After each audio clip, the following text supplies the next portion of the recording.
So this is a simple 2-minute demo and 8-minute build for a Forms AI processing Power App. So in this, we're going to take scanned images of forms, run them through a Power App, which will use Azure AI to interpret the data, and then use Microsoft Flow to pump the results into ServiceNow, Dynamics, and to an on-premise SQL server. So our form data is going to look like this. We're going to have 3 values, 3 numeric values, and a test value in each form. Our app is then going to add up the 3 values and see if they're greater than the test value. If they are, it's true. If they aren't, so in this case, test value is 20, 12 is not greater than 20, we're going to register false. And we're going to add all that data then into our three data repositories, ServiceNow, Dynamics, and on-premise. So let's do a quick test of the. So let's just do a quick demo before we do the build out. So I'm going to load up a new form. So this is a PNG, a scanned image of a form. The AI is then going to interpret the form and pull out the values, and we'll see the values populate on the right-hand side here, 31, 20, 50, and a test value 105. That does not pass our test, which is why we see an X.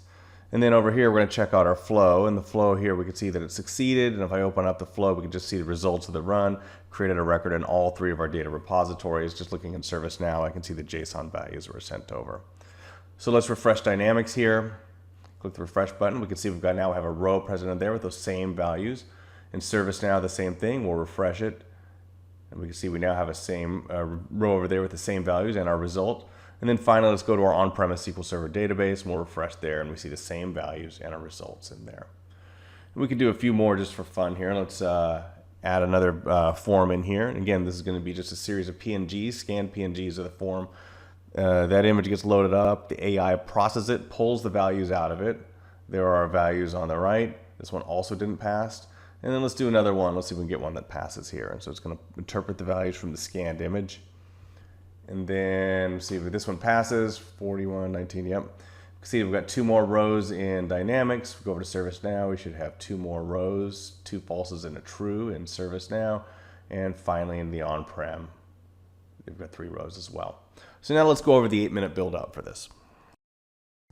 So now let me show you how it was built. I've got 24 scanned images here. These are all the same form with different values. So let me open up one here, and you can see value 1, value 2, value 3 in a test. If I just skip through a few here, you see the values change, but it's the same basic form. So with these 24, I'm going to take 20 of them and train our AI model. And so to do that, we go into the AI builder, and we're going to choose build. And I'll choose form processing as the type of model we're going to build. And we'll give this a name. We'll call this form processing test, and I'll create it. And so the first thing I do now, once it's created, or does it go through the process of creating, is I'll add documents. So let's go into where the 24 documents are, and we will just add the first 20 to train our model, and we'll upload those here. So those will upload, and then they'll be analyzed, and it's analyzing it looking for form field values. So once it's done analyzing them, we can select this, and we should be able to see the form fields it pulled out. And I can see them in the dotted line there, and 100% confidence that it got the right value on these. And so what we'll do is we'll just select each one of these, and then those are going to be the things that it pulls out the next time it scans a form once the AI model is trained. Let's go through next. We'll click train, and then that's going to go through the training process here. So we'll pull this back up. Looks like it's already trained, and so let's do a quick test. We'll drop one of the ones that we didn't use to train it. So we'll do the number 21 here, and we'll drop that in here, it looks like. So we can see what it looks like here. We'll drop it in. We see it's discovering it, and it should highlight the values, and we mouse over, we should see the values it detected out of this PNG file of a form. So it looks good. So let's publish this, and we can start building an app off of it. So we'll click Create App, and we're just going to do a really quick and dirty app, a really ugly one. But we'll call this Forms Processing App. It's going to be tablet style, so it should be a little bigger in format. We're not going to use this on a mobile device or anything, although we could, and you just take a picture of the form, and it'll process right off the cell phone camera. In this case, we'll insert the forms processor control, tell it what model we want it to use. We want to use forms processing test. And then let's just put in a ton of labels so we can see the values it's pulling out. And so we'll do, we need one for value 1, 2, and 3. So let's pop those on there, do some copy and paste so we can get them out in there. And then let's set the values here. So we'll do these. These are all going to read value something. So we'll just set the first one to value 1, and that makes the second one, third one easy to tweak. And then the last one's going to be the test value, so we'll just call this our test value. And then finally, let's put our check criteria here. Just to make it easy, we'll just put what our criteria is. It's going to be the sum of values 1, 2, and 3. And are they greater than the test value? So that's what we're going to be testing against our app. And let's just to show that, we'll put a check or an X depending on whether it passes the test. We'll update that value here a little later. We'll just drop the check in there for now. So we actually want to show the actual values. So we'll move these over, copy some labels over here, and we're going to update those labels to show values here once we pull them out of our model. So in our analyze control then, what we'll do is we'll update the on change. So when it changes, we're going to set a variable with the values of our form field. Just makes them a little easier to access. So we're going to set a variable called var form values, and it's going to take the results of the form processor and the field form content fields. So now we can run that once here, and that should be populated then. So we'll just grab one of our forms. It analyzes, and so it's processing that PNG and pulling out the data. And if we look at our variables here, there it is. We can see the values that it pulled out. So now we've got access to them. Let's populate these labels here with those. And so we'll just take value 1. We'll show it there. Actually, we can update them all at once here. Let's do that. It's a little faster.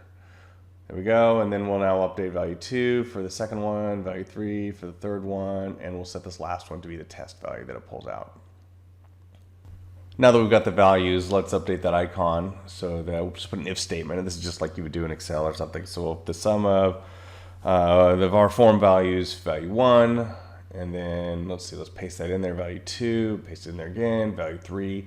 So if the sum of those is greater than the value of the test field, so we'll do the same thing, var form values dot test. So if that's true, we're going to show the check icon. If it's false, we're going to show the cancel icon, which is an X. Looks like this is false, and it already flipped it to the X for us.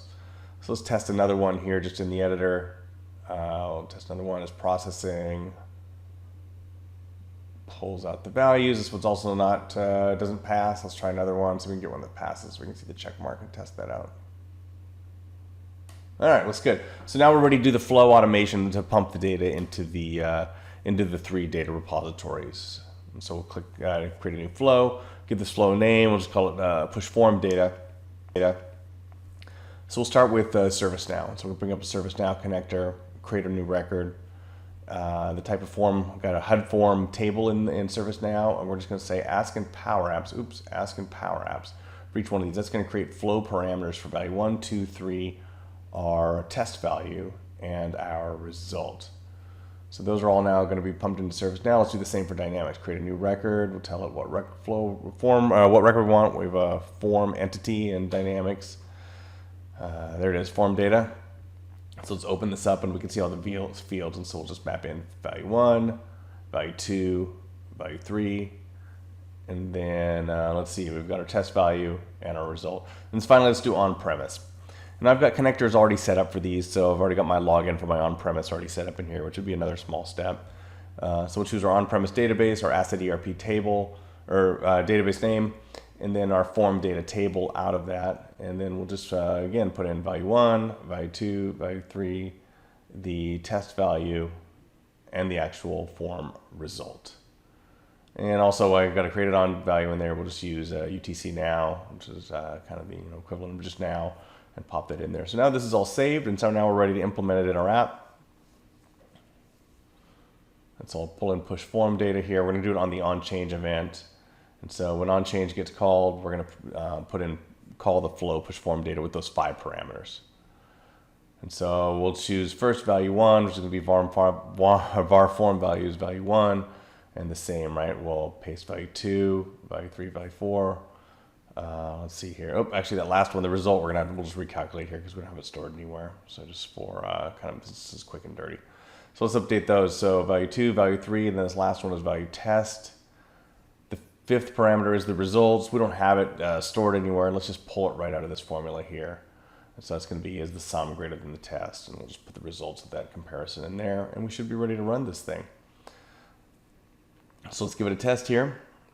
Pull in a document here. And again, we see it pulled out the values, and then the flow should be running too. So if we come back and look at our flow, we see a successful run. If we open up ServiceNow, we can see the details, the JSON values that are put in there. Let's check Dynamics, click refresh. I see one new value in there, one new record in there with all those values. Refresh ServiceNow, the same thing, got one, and then going to my on-premise, I got 1 row. So we can go to the application, and we'll put in a couple more here. So let's grab that one.